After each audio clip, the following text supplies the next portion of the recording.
Hello, and congratulations for walking through the entire presentation bootcamp. Thanks for joining me for the sixth and final video in this series. I'm Michael Best, the founder of Spotted Rhino Designs. Yesterday, we learned how to walk our audience over the bridge to where they are. And we completed a rhythm and structure for our presentation. Well, almost completed. We stopped right at the last step, end well. And that's what I'm going to cover today. As I am writing this final video, I'm on an airplane flying home from a day trip to New York City. And as I think through how many of my clients in their presentation, I started thinking about my flight earlier in the day, and specifically the landing of that flight. As we were on our final approach, the captain came on the speaker and said, "As we land today, I am planning to apply the brakes very hard, so please tighten your seatbelts." Yes, he really said that, and he was not kidding. The second our wheels touched the ground, the brakes were on, and all of our momentum came to a screeching halt. This is how so many of us end our conversations. We did all this work creating energy, movement, buy-in, and momentum during our presentation. And then, when it's time to bring everyone home to this wonderful conclusion, we slam on the brakes and get out of the hot seat like my pilot did. The ending of your presentation is really the start of your audience moving in response to what you said. So really, it's the true beginning. This is the test as to how well you have done creating a presentation that moves. We see it as a time to dust off our hands, look around, and say to ourselves, "My work here is done." But this approach is such a missed opportunity. Think back to Edgar Schein's change theory that we talked about in video 4. The theory says people are willing to change when their current dissatisfaction with what is, the pain, their understanding of what could be, the pleasure, and their clarity of the next steps are greater than the current status quo. We have talked about making sure the first two parts are in your presentation, the pain and pleasure. But Schein says that if you show the pain and pleasure correctly, but fail to give concrete next steps, you will leave your audience frustrated. At the very end of your presentation, your audience is most able to remember the majority of what you have said. They are the most engaged with you, and they are the most ready to move. Don't leave them frustrated. Take advantage of this and end well. I want to give you 2 don'ts and 3 do's as you look to land your presentation. These are the most often used breaks and the often missed opportunities. First, the don'ts. The first don't is to end with thank you. Okay, now my parents taught me right, and I do have manners. And yes, communicating your gratitude is very important. I'm not saying don't thank people for their time or attendance. I am talking about the very abrupt end to the presentation where the presenter is moving right along and then all of a sudden we see the last slide that just says, "Thank you." And oftentimes, when this approach is used, it's like the presenter saying, "You don't have to go home, but you can't stay here." Ending with an abrupt thank you is not ending well. The other don't that is very often misused is the ending with a slide that just says questions. Okay, I am probably stepping on toes by telling you not to end your presentations this way. I can already hear some of you saying, "But questions are critically important. And if I don't ask for questions, people won't ask any." I want you to know that I completely agree that questions are so very important. In fact, I would say that having an audience respond with questions is one of the best ways to judge how engaged they are with you. But what I am saying is there is a right way to bring about those questions.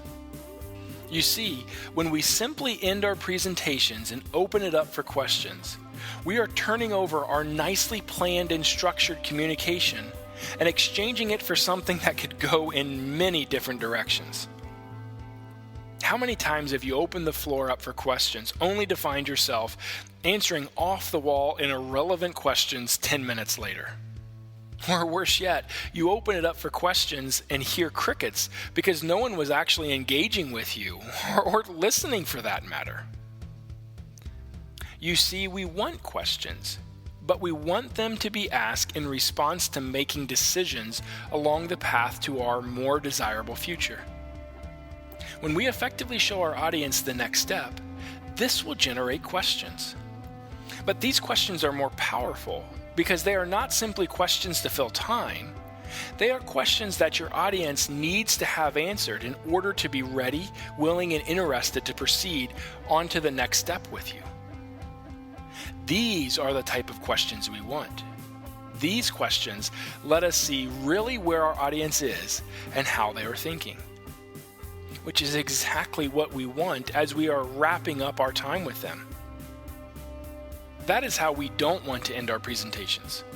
Now on to things we do want to do as we end our talk. The first do is we want to end with something that ties our audience back to our hip opening. Remember, we open their minds by connecting what we had said to something that was already cataloged in their long-term memory. As you end, you want to touch that long-term memory of your audience again. Not only will it give your presentation a nice, consistent beginning and end, it will also reconnect what you have said to your audience's mind. This does not have to be a large part of your ending or really take very long at all. In fact, it could be that you just need to say a sentence or two to anchor yourself in your listener's memory. With this, remember, less is more. The second thing we need to make sure we do is to show the climax of the pain-pleasure rhythm. All through your presentation, you will now have created a rhythm that moves back and forth between what currently is, or the pain, and what could be, the pleasure. As you are ending, make sure that you end your presentation with a very clear view of what could be. This is your time to make your audience as excited as possible. Get the buzz accelerating to a frenzy. Create as much energy within your audience as possible to get the action and movement you are looking for as a result of your speech. One of the best examples of this is Dr. Martin Luther King Jr.'s "I Have a Dream" speech. Throughout this famous speech, Dr. King uses perfect pain and pleasure rhythm. He would communicate about how painful the current situation was, and then start off the more desirable future by saying, "I have a dream." I am guessing we all can hear him say that famous phrase in our minds right now. But as Dr. King's very short but powerful speech comes to an end, he sums up his dream in the clearest and most desirable picture of the future when he says, "Let freedom ring from the snow-capped Rockies of Colorado. Let freedom ring from the curvaceous slopes of California. But not only that, let freedom ring from the Stone Mountain of Georgia. Let freedom ring from Lookout Mountain of Tennessee. Let freedom ring from every hill and molehill of Mississippi. From every mountainside, let freedom ring." He continues on, and in a few short sentences later, he cements his vision in the mind of his listeners by ending with the lyrics, free at last, thank God Almighty we are free at last." This is the summation of what Dr. Martin Luther King was trying to get the more than 200,000 audience members to focus on. And this is the kind of climax we want to have in our presentations. Finally, as we end our presentation, we must make sure our audience has a clear view of what their actual steps should be. What is it that we want them to do right after we stop talking? You see, back to Shine's formula. If we leave out clear next steps, we will leave our audience frustrated. If that wasn't bad enough, without clearly communicated next steps, we miss the perfect opportunity to guide our audience to continue on to where we want them to go. This might seem simple, but I would say about 90% of the clients I work with don't do this. and it is simple, but often forgotten. Make sure you end your presentation by communicating simply and clearly what it is you would like your audience to do, no matter what it is. It could be to visit your website, or sign up at the back of the room, or share information with their friends, or buy your product. Whatever it is, just tell them. Well, I want to congratulate you. You've done it. You've walked your way through this presentation bootcamp, and now you have the building blocks you need to revolutionize your presentations.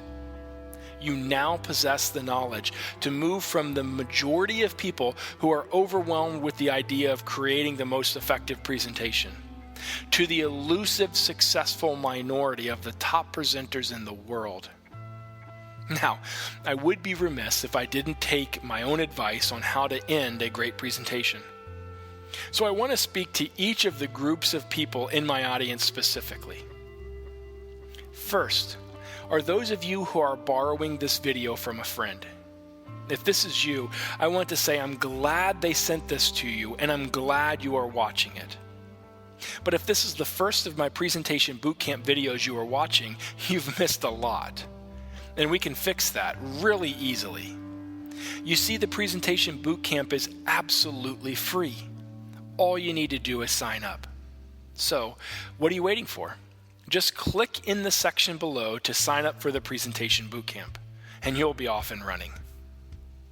The second group I would like to talk to are those of you who have made it through all 6 videos, but have not yet jumped on the opportunity to get your very own one-on-one presentation review, the Presentation Pulse.